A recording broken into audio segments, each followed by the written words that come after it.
जय भीम, जय ओबीसी, जय ओबीसी, जय भीम और जय ओबीसी को अगर आप जोड़ दो और नेतृत्व हो आपका माननीय राजेंद्र पाल गौतम जी का, देश के प्रधानमंत्री कौन बनेंगे?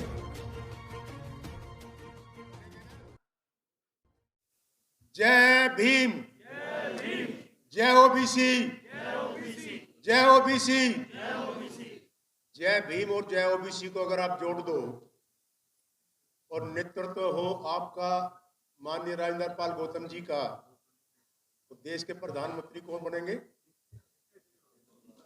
बनेंगे ना? वो तब बनेंगे जब जो मैं बोल रहा हूं जय भीम जय ओबीसी, तुम यहां से बोलो और पंजाब, यूपी, गोवा जो चुनाव होने जा रहे हैं वहां तक आवाज जाए। और ऐसे बोलोगे ना कि जय भीम जय ओबीसी, तो कुछ ना हो, नहीं होगा ना। हर चीज ताकत और हौसला दो चीज से मिलती है।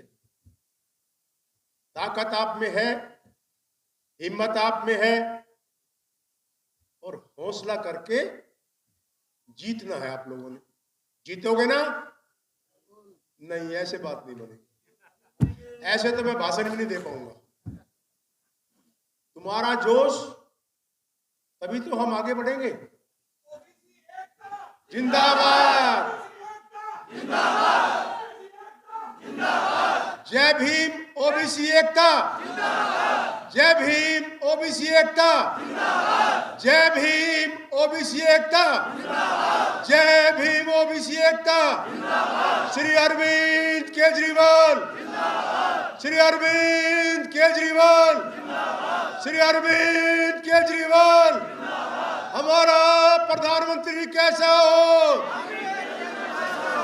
हमारे प्रधानमंत्री कैसे हो? श्री राजेंद्र पाल गौतम जी, श्री राजेंद्र पाल गौतम जी। आदरणीय श्री राजेंद्र पाल गौतम जी, मेरे ओबीसी के सभी साथियों, आज हम उस महान नेतृत्व का स्वागत समारोह कर रहे हैं जिन्होंने अगर कोई असली रूप में बाबा भीमराव अंबेडकर का सपना अगर किसी में पूरा करने की क्षमता, उनके मार्गदर्शन पर चलने का संकल्प, और ओबीसी, एससी, एसटी, गरीब, बेसहारा के उसको आगे बढ़ाने के लिए संकल्प अगर किसी ने लिया है, तो नेता का नाम है श्री राजेंद्र पाल गौतम जी। हम सब लोग, माननीय मंत्री जी, ये सब आपके सिपाही हैं। ये वो लोग हैं भाई, ये साथी जो है बोल रहे हैं ना, ए भाई जी, विनय जी, प्रार्थना हमारी आपसे। माननीय मंत्री जी, ये एक एक सिपाही आपका वो है जिनको ओबीसी का आपने सदस्य बनाया है, आपने सलाहकार समिति का। आज हम आपके नेतृत्व में इनको संकल्प दिलाना चाहते हैं। आज इसीलिए इकट्ठा हुए हैं, इनकी खुद सबकी मंशा थी। इन सब साथियों ने मुझे कहा कि हम माननीय मंत्री जी को जो इतना बड़ा शांति पुरस्कार मिला है, हम उनका स्वागत करना चाहते हैं। और मैंने आपसे विनती की और आपने स्वीकार किया। हम सब आपके आभारी हैं और आपके नेतृत्व में संकल्प लेते हैं। आज हम, नया साल आने जा रहा है और नए साल में आपने भी मुझे कहा था कि जितने सदस्य हैं आपके हैं, जो मेंबर बनाए हैं, उनको कोठी पे इनवाइट करके आपने भी इनको खाने पे न्योता देना है।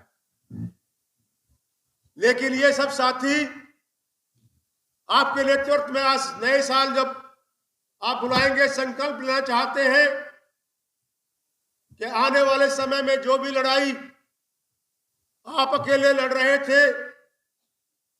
उस लड़ाई में एक सिपाही के रूप में आपके पीछे खड़ा होकर ये नेतृत्व आपका जो है उसको स्वीकार करते हुए आपकी लड़ाई के अंदर भागीदार बनना चाहते हैं। और भागीदार बनके जो सपना बाबा भीमराव अंबेडकर जी ने सजोया था, बाबा भीमराव अंबेडकर कोई ओबीसी से नहीं आते थे, और जब वो कानून मंत्री बने पंडित जवाहरलाल नेहरू जी के प्रधानमंत्री काल में, तो उनके दिल के अंदर पीड़ा थी कि ओबीसी का इतना विकास इस देश में नहीं होगा, ये देश आगे नहीं बढ़ पाएगा। उन्होंने पंडित जवाहरलाल नेहरू जी से कहा कि ओबीसी का कोई आयोग बनाइए आप। और जब उनकी अनसुनी की गई, उन्होंने कानून मंत्री से रिजाइन कर दिया था। और तब जाकर काका केलेलकर आयोग बना था, और इन लोगों ने उसको काका केलेलकर आयोग को लागू नहीं किया। और 77 में आके जब जनता पार्टी की सरकार बनी, इन लोगों ने फिर नारा दिया, और ये ओबीसी के जो लोग हमारे साथी बैठे हैं इनको बहकाया और कहा कि आपके अधिकार, आपके हक की लड़ाई को हम लड़ेंगे, आप हमारी सरकार बना दो। और उनके बहकाए में आकर लोगों ने वोट देकर उनकी सरकार बनवा दी। और जब हमारे नेताओं ने, चाहे उसमें काशीराम जी थे, पासवान जी थे, शरद यादव जी थे, लालू यादव जी थे, माननीय मुलायम सिंह यादव जी थे, चौधरी देवीलाल जी से कहा, तो उन लोगों को बहकाने के लिए कहा कि वो तो पुराना आयोग हो गया और नया आयोग हम आपका बना देते हैं। और नए आयोग के रूप में बीपी मंडल जी को चेयरमैन बनाया। और उस समय भी उस आयोग को लागू नहीं किया। और फिर इन लोगों ने जब दबाव दिया, तो जिन लोगों ने वादा किया था ओबीसी के लोगों से कि हम आपका अधिकार देंगे, सरकार को गिरा दिया, हमारे ओबीसी का हक नहीं मिला। फिर जाकर हमारे इन नेताओं के नेतृत्व में जाके वीपी सिंह जी ने उनको कहा, वीपी सिंह जी को, कि या तो हमारे वीपी मंडल जी के आप आयोग की सिफारिशों को लागू करो, न हम आपकी सरकार को गिरा देंगे। और उन्होंने स्वीकार किया और इसको लागू किया। और दो चीज उसके अंदर मेन थी, अच्छी शिक्षा, नौजवान को नौकरी। ये दोनों चीज आज हमारी सरकार में माननीय केजरीवाल जी के नेतृत्व में, आपके नेतृत्व में ये हो रहा है। ये जो आपने जाति को तोड़ो, भाईचारे को जोड़ो, और ओबीसी और एससी एसटी को जो आपने आगे बढ़ाने का मिशन चलाया है, अगर एक एक सिपाही जो आज यहां बैठा है, मैंने जो आपको कमीशन में सदस्य बनाया, इसी बात के लिए बनाया साथियों, कि वो कहावत है कि अकेला चना भार नहीं फोड़ सकता, चने को इकट्ठा होना होगा। और जो लोग आपके अधिकार को छीनना चाहते हैं, उनसे के सामने खड़ा होकर अपनी ताकत को दिखाना होगा, जब आपका अधिकार मिलेगा। और हमारा सौभाग्य है, और खास तौर पर मेरा सौभाग्य है, जिस कमीशन का मैं चेयरमैन बना हूं, जिस कुर्सी पर माननीय मुख्यमंत्री श्री अरविंद केजरीवाल जी ने मुझे बैठाया है, सबसे बड़ा सौभाग्य मुझे इस बात का है कि मुझे माननीय राजेंद्र पाल गौतम जी जैसे मंत्री जी का नेतृत्व मिला है। मैं छोटी सी बात करता हूं ओबीसी की।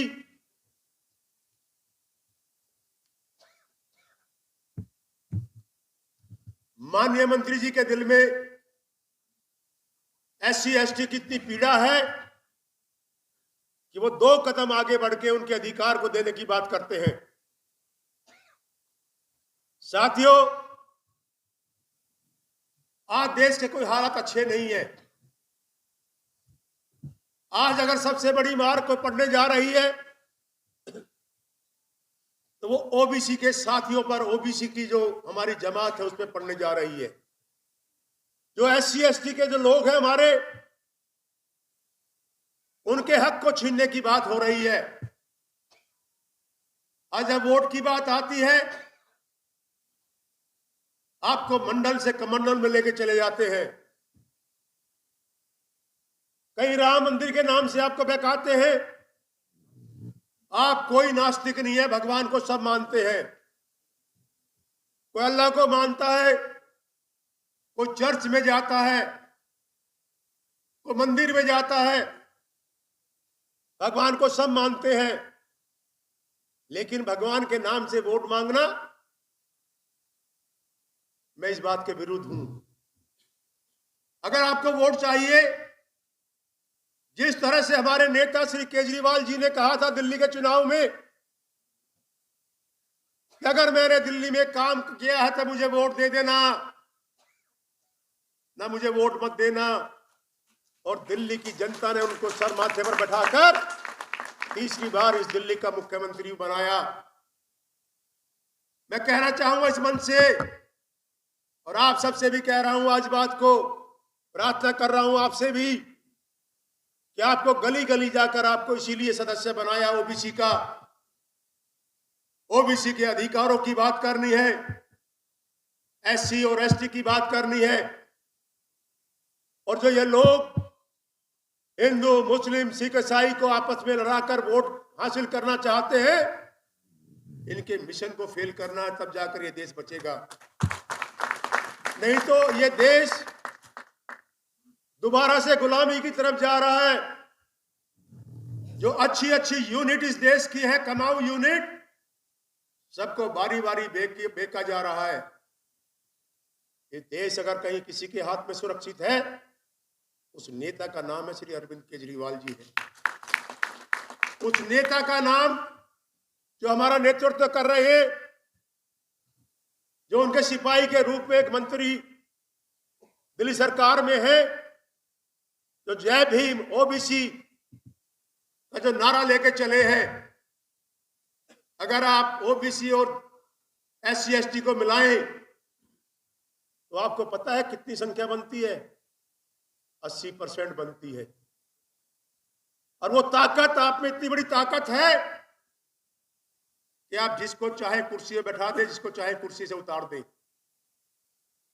लेकिन आप लोगों को इकट्ठा होना होगा, और दिल्ली में वो काम करने के लिए सिपाही के रूप में आप लोगों को बनाया गया है। इस काम को करोगे? करोगे ना? करोगे ना?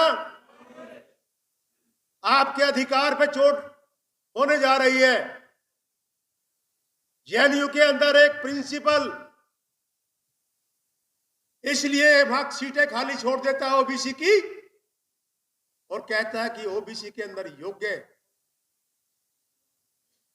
मुझे बच्चे नहीं मिले, SC ST के मुझे बच्चे नहीं मिले। अरे जिस देश का संविधान लिखने वाले बाबा भीमराव अंबेडकर, जिस देश का ढांचा आज खड़ा है, इस देश की नींव जो खड़ी है, बाबा भीमराव अंबेडकर के लिखे हुए इतिहास से खड़ी है। आज ओबीसी के VP मंडल जी के लिखे हुए इतिहास से खड़ी है।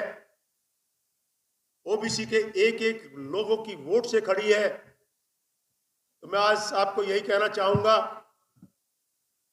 कि आज हम सब लोग जो भगवान बुद्ध के रास्ते पर चलकर, माननीय मंत्री जी ने, जिनकी हमेशा यही नियत रही, चाहे उन्होंने बच्चों को गोद लिया हो, उनको 450 बच्चों को अच्छी शिक्षा दिलाने के लिए गोद लिया, वो आज हमारे दिल्ली में उन्होंने गोंडा में जन्म लिया, ला की उन्होंने शिक्षा प्राप्त की, और आज उनका एक ही नारा है ना तो मंत्री बनकर हर आदमी की इच्छा होती है कि मैं आराम से कुर्सी पर बैठूं, लेकिन वो कभी आराम से नहीं बैठते। उन्होंने कहा कि मैं ओबीसी और एससी एसटी, मुस्लिम भाइयों को, क्रिश्चियन भाइयों को, सिख भाइयों को, देश के एक एक नागरिक को, कि जिस तरह से इस देश की आजादी में जब भारत माता गुलाम थी, जब ये धरती लाल थी खून से, कोई पहचान नहीं पाया था कि ये हिंदू का खून है, मुस्लिम का खून है, सिख का खून है, ईसाई का खून है, तो आज इस भारत माता को धर्म के नाम पर क्यों बांटा जा रहा है? जो ओबीसी और एससी एसटी का अधिकार है उनसे क्यों छीना जा रहा है? उनकी लड़ाई लड़ने के लिए आपके बीच में आए हैं और हम सब संकल्प लेते हैं और आज उनका इस मंच पर आने पे बहुत स्वागत करते हैं और ये कसम खाते हैं कि माननीय मंत्री जी, हम आपके नेतृत्व में दिल्ली के अंदर इस काम को खड़े, ये जो आपका मिशन है इसको पूरा करने का संकल्प लेते हैं और आपका नेतृत्व स्वीकार करते हैं। और जिस संस्था ने आज आपको शांति पुरस्कार के रूप में जो सम्मानित किया है, उस संस्था को, ये दिल्ली के जो हमारे ओबीसी के सदस्य हैं, जो आपके सिपाही हैं, ये आज इस मंच के माध्यम से उनको बहुत बहुत तहे दिल से धन्यवाद देते हैं।